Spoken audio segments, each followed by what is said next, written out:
The jingling in the background is the dog. She I has thought it an was opinion. Christmas sleigh bells. Yes, it's Christmas sleigh bells and our dog.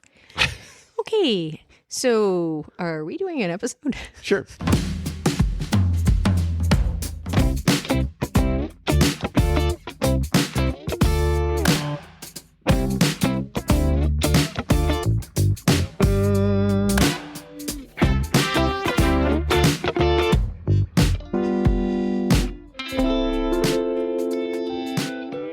Greetings and/or salutations, and welcome to Imbibe Cinema. The Imbibe Cinema podcast is brought to you by the Blue Whiskey Independent Film Festival, otherwise known as BWIF.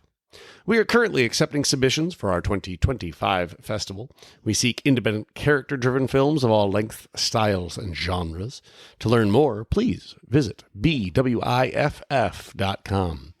I'm Festival Operations Director and MC Jonathan C. Leggett, along with my co-host, Cinema Centennial Program Director, Trisha Leggett. As well as our executive producer and the executive director of the film festival, Michael Nowens. In this episode, we are going to be discussing our 2024 holiday film pick, Spirited. The cocktail we'll be imbibing is called the Bob Cratchit. I know it's not Scrooge, but wait for it. Follow my TED Talk for a second. It contains Aviation Gin. Again, this is our, Third podcast in a row. Third podcast in a row, making the call back to Aviation Gin and Ryan Reynolds. Aviation. Ryan Reynolds would be very upset. He would, Yeah. but I'm already at least one glass in because we've just started the podcast. So you're officially an aviator Well, now. and I it's am off an of the aviator. same bottle because that's a big bottle. We finished it tonight. Oh, really? Oh, we did? yeah. Nice. Cool. Okay, I have a whole but also, unopened one still. I believe in the rule of threes. Yes. So we drank the gin 3 times, and we will reference Ryan Reynolds for the 3rd time. And then we stop. No more, because after that, it's stalking. I thought you were going to go in a different direction. Like, on the 3rd time, we've referenced him 3 times, then does He actually appear? appears Oh, like Beetlejuice. So, No, that would like be magic. It's a Christmas miracle. that would be a Christmas miracle. don't and know if it would quite be, though. the guest celebrity appearance. Now, I mean, holiday miracles. Let's just put it that way. But this also has a Bordeaux and triple sec. So it is essentially it is very reminiscent to me. I make Ina Garden's first word sound mulled wine for Halloween. So that I can give that out to the adults walking around with trick-or-treaters because it is a nice warming beverage. So this is a heated wine that we have added gin and triple sec to. Right. Not that he's getting the neighborhood trashed. It's more like we live just outside the Chicago area, and it's cold. Yeah. And you matter have what. to walk a long distance between us and even just the next house over. So, I mean, people need something to warm them up. yeah. Right. The recipe as well as pictures are available on our website, imbibecinema.com, and our mobile app. In addition to this podcast, we'll also offer a variety of short and feature-length independent films that you can enjoy for free. But when you become an Imbibe Cinema member, you get access to the monthly limited releases and the BWIFF virtual experience from our week-long festival. To learn more and begin your membership, please visit imbibecinema.com or download the Imbibe Cinema mobile app, available on the App Store and Google Play. So we started with the drink. Yes. It's a Bob Cratchit Yes. drink instead of a Scrooge drink. And I think that is awesome because we can then start with Bob Cratchit in Spirited, played by Octavia Spencer. And she's amazing. She is. She is amazing in this. I think seeing the movie the second time, because I've only seen this twice. I saw Us it. too. Same. Oh, okay. Yep. Yeah. So I only saw it when it first came out. Mm-hmm. I loved it. And then, Sunday. Last night for us. Perfect. Yeah. And I really enjoyed the heart that she brings to the story, but Yes. like the inner struggle that she has that's very modern, between work-life balance. Yep. And what I did find really fascinating was, that she has been doing this for so long and still has held on to some sort of positive force of humanity, which I think is kind of amazing because it's like, and the way that she plays it's like this, it's like just dangling by a thread. and she keeps making sure that it's still intact, just so that way, you know, she keeps her sanity. Yeah. Now I know I'm a terrible person. I love this movie. I really love this movie, but I do have one little thing that I would have tweaked that I think would have improved it. That slide into bad moral judgments. Yeah. It's not, you know, like flipping a switch. It's not like Scrooge was, you know, this angry, hateful, like taking joy out of other people's misery kind of portrayal of the bad guy, right? He is charming from the get-go. And so you can understand why her character would kind of go along with it. But what I would have changed is there's that scene where you go back to his past and his benevolent boss, Mr. Figwig or whatever, this, who fires him because he crosses the line. And it's a small detail. What I would have done is they talk about how he had spread a lie about something, right? And it had ruined this person's life, right? And that was crossing the line. Yeah. I think that is going too far too fast. I think what it should have been is he had lied about something that caused a scandal that wasn't true, but it was about somebody who was already bad, right? It was already somebody who was a monster. So if they're already a bad guy, what harm is it? Right? That's an easier line to cross than to get to the part where you're then, you know, going after children. Where, you know, you can cross that, like, to me, morally, that's kind of how you could slide. Yeah. But it's like he was already making a horrible choice in the past and being totally okay with it. Yeah, I'm trying to remember if they established, because my brain is suddenly completely fried by wine and gin. But this is the one where it starts and he like cues it up. You know, Clint is doing what he does best, which is, you know, trying to distract. Spin. Yeah. And then he's like, all right, stop. And he like stops the scene. Yes. The guys fade away. And then, you know, he answers his questions basically. Yeah. All right, I'll give you these answers. All right, now shut up and like watch this scene play out. Yeah. And so it was that scene. And then he leaves and walks over to Kimberly and, you know, asks her to join him.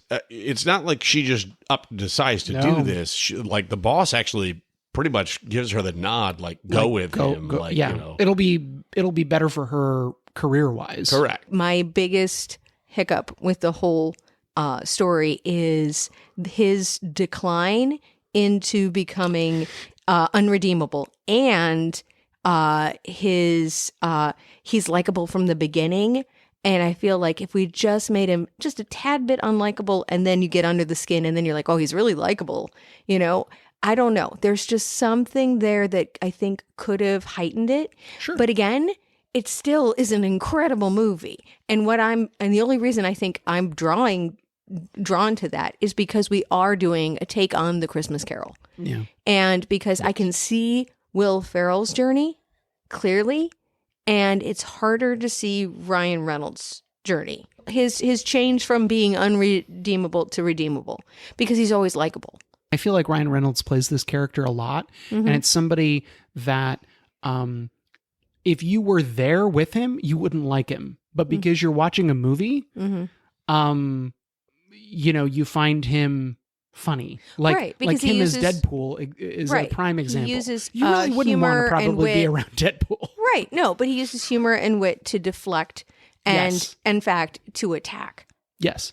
And yes. So I don't really find him likable. No, it's the Ryan Reynolds charisma that he brings to it that makes charming. Yes. And Scrooge typically isn't charming. Well, yeah, but that's another thing. That's one of the things that I think really makes this movie kind of the times and scary in its own way, is how social media and misinformation and mistruths and the outright lying. Of course, I also just watched last night, by now, The Shopping Conspiracy. documentary on Netflix, which is incredible and depressing and scary and all of those things. The way that marketers pretty much brainwash people into, but I mean, just the incredible amount of psychology that goes into marketing and getting people to believe one thing or another, and how that can come at such a great a cost, and how everybody can blame someone else for it, that nobody is actually, held accountable, right? In today's society. Well, it's, it's the company, it's not the person. It's the regulations or the lack thereof, or it's, the consumer's responsibility, or, maybe you shouldn't, believe everything you read, or blah, blah, blah. But again, maybe we should, I don't know, tell the truth.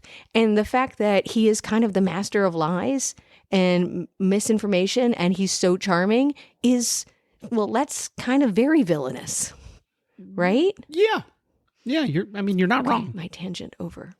I mean, I'll call out, as you lovingly pointed out, when it comes to like corporations and whatnot, just how he manages to spin the room of Christmas tree growers into a frenzy by, making them feel like they are the patriotic, the self-righteousness, lifeblood of it. Yeah. And letting that self-righteousness and then just villainizing the others, right. Continue to rip this nation that we love apart, by buying plastic trees. Yeah, by terrifying that is, and the fact that you could do that without any ramifications. Right, and how it is done, and how like we have these social media wars, or just in general, we will as a society get divided over something, and how much. And the creepy thing is, well, how much of it might have been manufactured just to incite people. And what he says that's so scary is he's like, it's not enough to say, this is why we're right. We're bringing back Christmas. That's the name of the song, which is one of the, like, my favorites in a movie filled of amazing songs.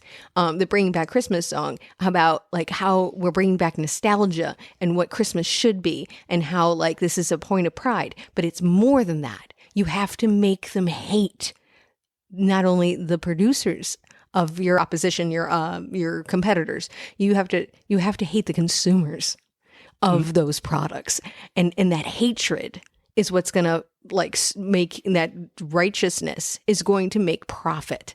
And it's like, ugh, this is so gross. But I've seen it. Ugh. Yeah, and to the film's credit, specifically with that song, what I think is so amazing is even on the first viewing, like you get that so like black and white, like how clear that point is made in such a fun, happy way, and yet you're internally conflicted, going, "Ugh, this guy, this fucking guy." Yeah, and whether he believes any of that or not, right, it doesn't matter. Doesn't matter because all he's doing is whipping the people who are paying him into a frenzy so that they can help him. Right. Smash and destroy the people that are not paying him. And you know what his character reminds me of? Thank you for smoking. Aaron Eckhart. Yes, thank you. And he has this whole spiel about it's like, it's not about proving that I'm right. That's never how you work, how you debate. It's just proving you wrong. That's all I have to do. I have to poke a hole in your argument. I never have to make my own. I just have to make you look bad. And that's like the key. Mm-hmm. And it's scary. Yeah. They're an unlikely pairing. Thank you for smoking and Spirited. I mean, one's a musical comedy, one's not. It's a comedy. Musical. Yeah, it's a comedy question mark. Yeah. That should be its genre. Comedy? Just like, okay, flashback, Blockbuster. Do you remember going into a rental facility? And if you do, rental facility, holy hell! Robot. Well, yeah, I was about to say, I think you've managed to date it even worse somehow. They're gonna figure out that Trisha's actually AI. Okay, you go back in time. Now, this is only a very few people who are left alive remember this, but oh, Jesus Christ. You would go in and you're like, I'm looking for this movie, and it's like I know it's a drama, and you'd find it in the comedy section after you search the dramas, and then you're like, I give up on this movie and I'm going to go over here, and you're like, why is it over here? It makes no sense. And it's like there are some movies they just couldn't figure out, like Forrest Gump. You could find it in different locations, and it's like, well, I blame this on the Golden Globes, where it's like best musical or comedy, and you're like, and even this year there are a few where I was Bear? like, yeah, why is that a comedy show? Don't get me wrong. Bear was good. I liked the Bear. Not a comedy. It's not. True. No, True. it's not a comedy. a comedy. yeah. But I mean, yeah. To John's point, if Christoph Waltz, who I would say is the scariest villain there ever was, made me laugh so many times, but it also made me more terrified of him. Yes. I would not want to, like, and it's just because of his character. I mean, like, I would not want to encounter him in a dark alley. And I'm sure he might be a lovely man, but no, Inglourious Bastards. No. No. Pound unsubscribe. I would not want to be there. Do you mean Pound. hashtag? Pound. Well, it's the pound symbol, Yes, I know. but I like pound unsubscribe. Pound unsubscribe. Would you rather I say Octothorpe? What the heck is that? Also a pound symbol. All right, so Scrabble, guys. Yep. There you have it. All right, so moving back to the film, where were we? What were we talking about? What haven't we been talking about? This has been a smorgasbord of. You're right. So this is obviously a new retelling of the Dickens classic, A Christmas Carol. What does Will Ferrell say in the Good Afternoon song? Kiss my Dickens son. Yeah. Kiss my Dickens son. Yeah, I mean, he's got some big Dickens energy. But I mean, you know, I love that, you know, Ryan Reynolds calls out. You mean like, you know, the Bill Murray, the fact that they essentially call out all of the films that we had watched growing up. And I believe that we have said this previously, possibly in another Christmas one. But Your favorite incarnation of the Christmas Carol? Yep, Muppets Christmas Carol. Oh yeah, we talked about it last week. Yep. Yeah. Was it last week? I think it was last week, and it hit the cutting room floor. Oh. Ooh. So But good. yes, we did talk about it Right, also and in Jacob- the Christmas episode. Jacob Yes. Marley in this film is I think he's really the representative that gives you that whole like Charles Dickens feel. Yes. He is from that era. It doesn't seem like he's changed much. Yep, Patrick And- Page. And one of the things that I actually want to understand about this telling of it, you know, Scrooge. For those who have not watched this movie, please watch this movie. Drink the drink that we are drinking. Enjoy the movie. Enjoy the drink, and then come listen to us. Because we kind of spoil things. So Sure do. Will Ferrell, who plays the ghost of Christmas Present, was an unredeemable. He was, in fact, Scrooge. And they talk about the fact that, okay, so you can retire and go back to Earth and live out your days. Now, what I find fascinating about this is if we go with the original Dickens story, Scrooge knew Marley in life, Right. that they were partners. Right. Why is it that Marley dies and becomes this entity who now has three ghosts who go and do this? And then now this is like essentially a corporation that they do this every year. They pick a being whom they need to haunt and do this. And my personal favorite is Dolly Parton is on the wall. Oh my Oh, god, that yes, was they so have laughed fantastic. so hard that they're the reason, thank you, that Dolly Parton is the amazing humanitarian that she is. We love you, The Dolly. national treasure. Yes, the absolute national treasure that is Dolly Parton. But so, you know, but why is it that And they Marley, don't forget, they save Karen. That's how we open the movie. Yes. They save a Karen. They save a Karen. Save a Karen. a Karen, hashtag save a Karen. Octothorpe. Save a Karen. Octothorpe, save a Karen. Well played. But like, why is it that Will Ferrell has an option to retire and go back to Earth, He was in the mailroom essentially, I think. Oh, okay. We have the real. I Okay, know. Trish. Because yes. In Marley explains in Christmas Carol the chains he forged in life, or are the ones that he carries in death. When he pretty much says, "I was like really, really bad, and you're on your way." He deliberately shuts down a mine so that all the people that work there will be too broke to pay their mortgage, so he can like buy those houses at really cheap. Right, and he can explain all this to a small child begging for his father's job. And you're like, wow, that is evil. Like, before, I always knew Scrooge was bad, but damn. Yeah. Right. Even Clint is like, yikes, that is cold. Yeah. And so did you manage to stay, good for the rest of your life? Or was it only 3.5 weeks? Yeah, there was the leading cause of death in that period was called January. Yes. But then, there's a lot of back and forth about today versus 200 years ago, and the indoor plumbing, and all the other things that have changed. How like holding hands was third base back then. Yep. Yeah. Can I take a shower every month? Look out, New York! I'm going to take a shower every month. Yeah, one of the moments in the movie, also relating to the Dickens story, that really like made me laugh out loud was when he's trying to remember Tiny Tim's name. Yes, that's right. Little Larry, super small Steve. Yep, super small.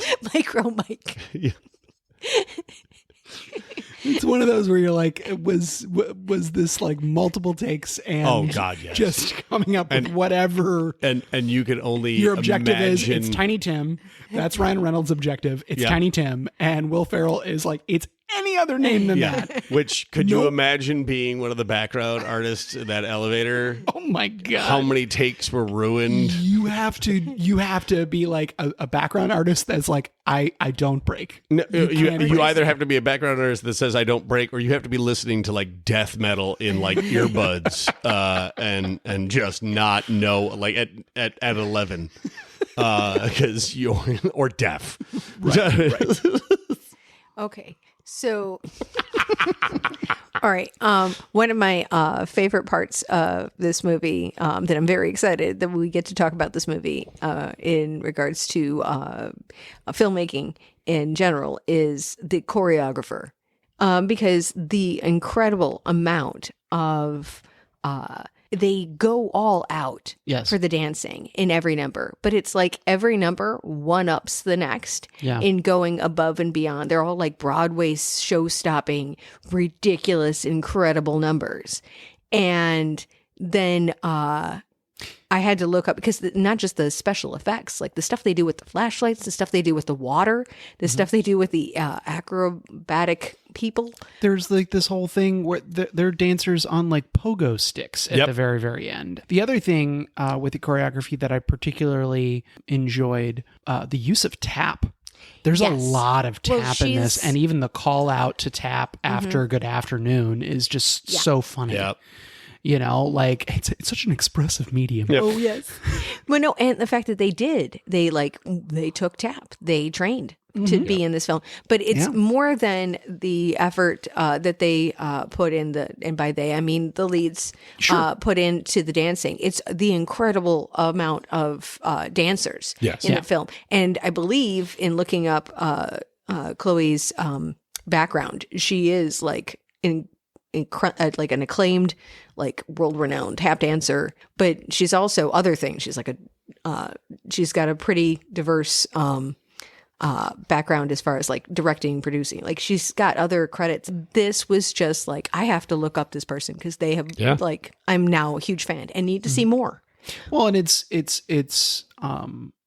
also, I think, a compliment, to the whole production team, because I think that specifically the way that they did all of the cinematography, because like old classic Hollywood, where we like back off and we let the choreography tell the story, like you would see it on stage. And I feel like there's a lot of musicals where we get really close and we're only seeing bits and pieces, and so you can't see the big picture except for those specific shots that you see the big picture, because it's like, oh, this was a really cool movement, or this was a really cool thing. You know, it's like they're thinking like filmmakers, not Establish. Yeah. And I love that they did this where we got to see these incredible dance numbers. And then they also said, when I read up about Chloe, was that for this film, the dancers ranged in age like from children to like in people's 70s. Like it was, it was a very diverse dancing crew. Like they're from all over and all different ages and shapes and sizes. And it made more for the realism of it, that everybody doesn't look like a dancer. Right. Straight off from like your stereotype of what dancers look like. One of my favorites is the training crew. Like, I guess they're like newbies or whatnot to working in the afterlife, and they have like some sort of I don't know, supervisor that guides them around. Right. They're like on a tour the entire time. And in the beginning, it's like, oh my God, what are they doing? Oh, it's a musical. The Afterlife. It's a musical. Right. We just call it out right away. And one of them, he's like, oh, I'm not gonna dance. You don't dance. No. And then in the next big dance number, he's in the center and he's killing it. And then after that, like you'll find him dancing and it's great. No, you didn't see that? No, watch it again. I must have missed him actually, because I thought he just continued to like, no. They like are Waldorf. It's during the course of the year when they're doing like, at least that's when I remember noticing him. Right. It's during like that montage where we're going month to month to month. Oh, and they're planning how to haunt him. Okay, yes. I'll have to rewatch. No, what's also great about that is like the montage of them doing their research. Yep. Like it's a John Oliver. Like we have to do all our research before we can haunt you. We have to know everything, and it's the big board with all the pictures and the lines. Yep. But then at the same time we have tap dancers that are practicing at all times. Yep. and their tapping is getting more elaborate because we're doing more research. It's awesome. We are going to take a few minutes here to fill our glasses and get ready to imbibe more after this. The Blue Whiskey Independent Film Festival exhibits short and feature-length motion pictures that utilize story elements in a new and exciting way. Our official selections are a carefully assembled blend of imaginative, sophisticated, and full-bodied stories.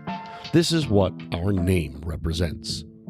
With audiences expect to experience character-driven independent cinema that is fueled by the filmmaker's passion for the art of visual storytelling. Filmmakers can expect an intimate festival experience where their personal story is valued as much as the one projected on the big screen.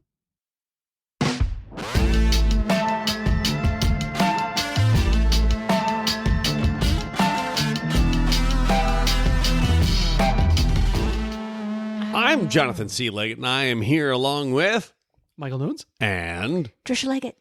And we are discussing Spirited. Enjoying this podcast? Please subscribe and or follow us on all of your favorite podcast providers to get the new episodes as soon as we release them each week. Rate and leave us a review to help the show reach that larger audience. And you can also follow Imbibe Cinema on Facebook, Instagram, and the Threads. The Threads. Because it's no longer the Twitters, it's the Threads. Yes. Got it. Also, you can now send us a text. Look for the link to text us in our show notes, and you can send us a comment or a question, and we will try to make some time after the break to address those texts which we have received from the previous week. So during the break, we lovingly pointed out and or realized that this is the first musical with which we have, and I will state that is actually interesting to me. It is interesting to me, and yet it's not interesting to me. The fact that, technically, there's not going to be a lot of independent film musicals, let alone major motion picture films musicals. But we, given our backgrounds in theatrics. How's that? Shh. All right. Given our background in theater yes. and whatnot, I love musicals in the sense that what a wonderful world. Bad guys have bad things happen to them. For the most part, everything ends up the way that it should. Good. Oh yeah, good, right. Good Except things for happen. South Pacific and Carousel and wait. That was a what other- dark Sweeney era Todd in and- very dark era in theatrics. Yeah, right. You sound like what is the name of the musical television show? You know, the Apple one. Schmigadoon? Schmigadoon. We're like in season 2. They're like all the dark musicals where it's like nobody ends happily ever after. Correct. And yes, what a great show that was. Oh, it's a great show. Oh, so good. But this, as far as musicals go, is very upbeat. Even in its huge scariness. musical numbers. There are one or two softer kind of ballad type songs. Right. Mm-hmm. But for the most part, some really energy filled, joyous Yes. numbers. And they rank them in Collider. Yeah. Before we do those, I'm just curious because I think it would be interesting to see how they measure up. Can you guys identify what your favorite song was from it? Because then we can see where it ranks. Oh, okay. So we're saying favorite song is in the song itself or including choreography? Because I know that there's two that were like... I think you have to do all of the weighing yourself. Oh, yep. Yes, All right. on your own time. So, I mean, my I think visually favorite was Unredeemable. And visually I say that because the choreography utilized flashlights in a way that it just like looked like, you know, lasers and beautiful. whatnot. It was on you know, people's arms and how they managed to do that. I'd say from if you're saying the most toe tapping-y, I would say that the number one is probably going to be Good Afternoon.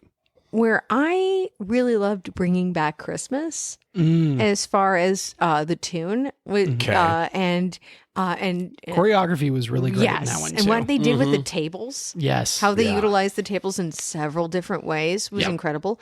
But then, as far as like the visual, was a little reference to me for Indiana Jones because. Stay with me. Follow her TED Talk. Okay, so Ripple is a cut song. Oh, yeah. So you see it at the end in the credits, and I think visually it's incredible. And they use the water in that with the dancing that is just amazing. Yeah. And that is just a great, great number. However, because it is a cut song in the film, there's a little bit of it in the beginning, and then there's a little bit of it like of the like chorus that kind of shows up a little bit that is not cut, so that it indicates there is a number, but we've cut but it doesn't feel like there's a a hole or anything. The editing is done very, very well. Yes. But it's that in the beginning where Will Ferrell character Present is arguing with Marley about taking on who we take on this year, who's going to be the one we redeem, and he wants Clint, and Marley's against it because he's unredeemable, and we can't spend all this effort to turn somebody and change somebody that is somebody that can't change, and it's a waste of time and resources. So Scrooge decides he's going to change Marley's mind by singing to him. And which Marley hates all the singing. All the singing. All of it. And so he like just starts just a little bit, and he's like, if I say yes, will you stop singing? And he's like, yes. And that was the end of it. And to me, it reminds me of like the big fight in Indiana Jones where it was supposed to be this giant choreographed scene of a fight. And instead he just pulls out a gun and shoots him because he was sick. Harrison Ford had a stomach bug. And he couldn't do it. And so rather than shoot it, they just had him shoot the guy. And it was brilliant. It was so funny, and it was slow. Yeah, it was such a twist. But to me, it's like it's this buildup for something that doesn't happen. And because it doesn't happen, it's really funny. Yep. Yes. Yeah. And then, but we're not denied it because we get it in the credits, and it is this incredible number. Yeah. So that's nice that they did that, where they found a way to still include the song in the credits and actually really keep the audience, there to see something they hadn't yet seen. Yep. throughout the credits instead of just like a reprise or Right. reprise. And that's or not as even- they argue in Yes, the movie, is it what that reprise or is- reprise? Right? And we all wonder. So yeah, mine is I was back and forth between Good Afternoon, but I think I'm going to go with Do a Little Good. Okay. That's the big because, shows. That's the yeah. big number at the end. And it's I mean it is just it lives up to like the big climactic song. It is there's a lot going on. I mean, you have basically everybody coming in off the street of New York, dancing the streets. You got snow. You got people are dancing up on the scaffolding. Great use of tap too. There, the pogo stick dancers. Yes. I mean, like it was, yeah. And I enjoyed thematically and story wise what was happening throughout that song. Okay. I know people who don't like musicals because they feel like, you know, plot, like not plot, but like story is going. And then all of a sudden we get to a song and it's like we pause for 5 minutes so we can sing about that moment and then move on. And I think that is an oversimplification of musicals. There's lots of musicals that tell the story throughout the song. And I felt like, yes, there are moments where we do that in this movie, but there are definite moments where we're revealing throughout the entire song. Correct. Right. I was going to say the director for the musical that I was just cast in talked about the sheer fact that there comes a point in a musical, and as long as the musical is written, well, it does make sense that simple words do not convey the meaning or what is going on at that moment. And the only way to convey that is through this song. Right. And I think Schmigadoon does an amazing job Correct. of explaining that. When you get too emotional to speak, you have to sing. And when you're too emotional to sing, you have to dance. And he's like, okay, so when you get full circle, like if you're too emotional to dance, can we talk again? Like, Yeah. It's true. It's funny. I do want to give one special call out to that Christmas morning feeling.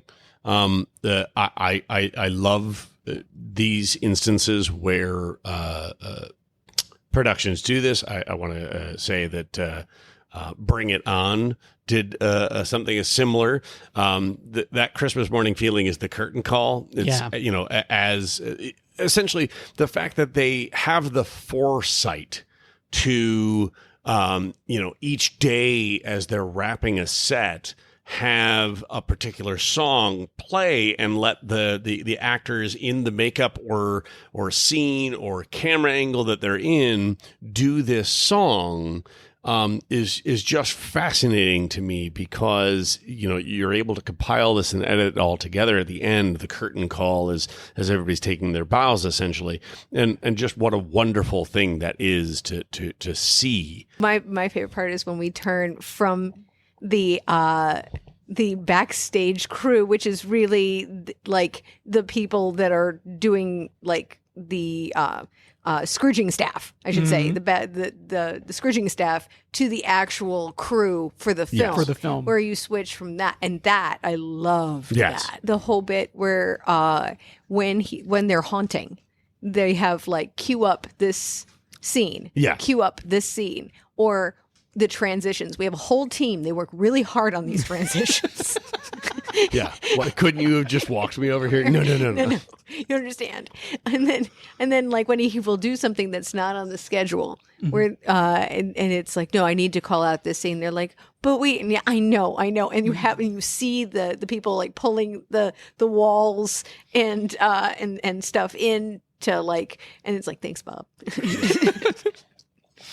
So, Trisha, now that we've done that, like, what does Collider say? Called out Oh, ours. yes. Yeah. Okay. Sorry, because I interrupted you. No. So they had ranking 10 songs.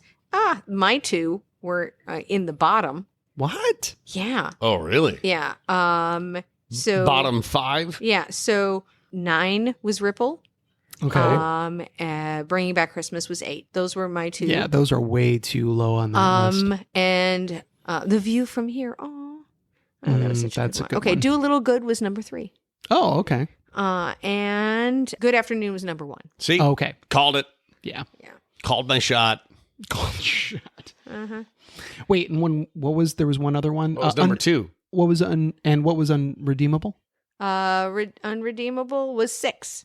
Okay, so that's in the bottom 5. Also in the bottom, yeah. Yeah, but look at those flashlights. Yeah. No, the whole flashlight thing and the fact that they were able to each independently with each hand turn on and off, just cover. It made me think of that whole sequence for whatever reason just brought me to Barbie.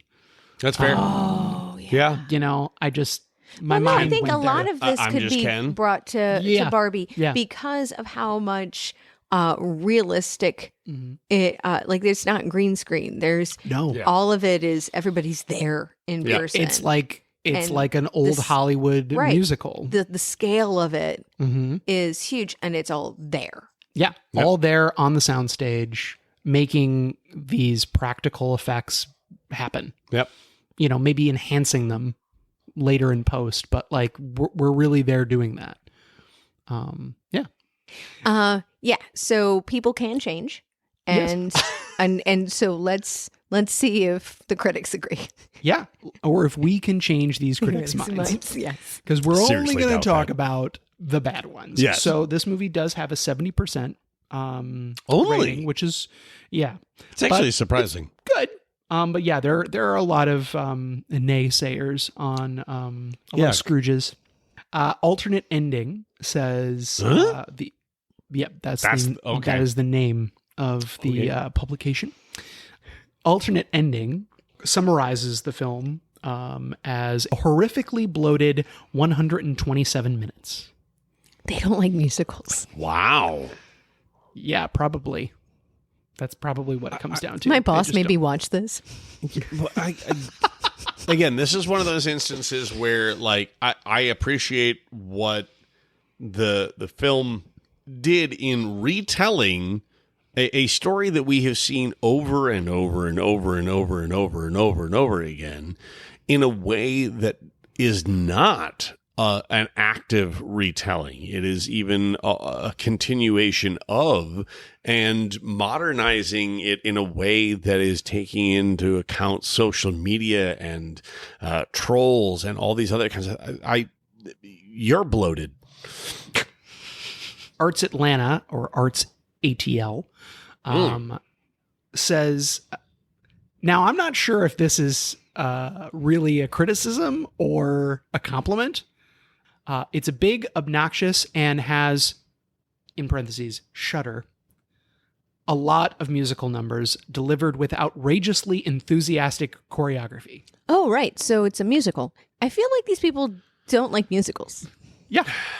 It is obnoxious. It's supposed to be. Yeah.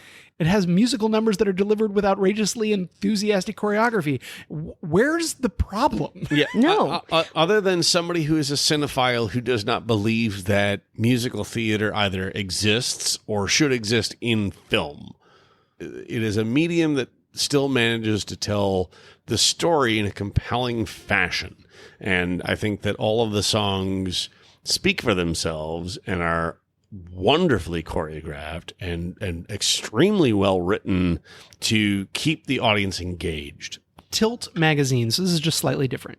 Tilt magazine summarizes their review: a colossal dud, one tragically short on laughs, and unable to do anything interesting or constructive with its source material. Okay, so this is somebody who didn't actually watch the film and had to write a criticism. You could totally tell. It's like, I have to do my homework, but I'm just going to fudge it. So in the Civil War, we fought the Germans. And, like, they just, no. I don't believe they watched the movie. Well, and if they watched it by themselves at home, like this has or on a plane, on their cell phone. Yeah, this is. I will actually say this because I think it did have a relatively limited release in theaters, and this was like a theater movie. Yeah, like 100%. A big musical like this is meant to be seen on a big screen. I mean, I enjoyed the hell out of it at home, but if you are watching this at home by yourself, it's just I could understand it not being as thrilling because you don't have that energy, and we've talked about that in the past. There you have it. Any last thoughts? I hope everyone else liked it. I mean, it's a great movie. It's a feel good movie, and Christmas should be about feel good movies sometimes. Yes. Yeah, not horror movies. What is with the whole horror movie trend on Christmas Day? We're just trying to normalize the fear. Oh. Oh.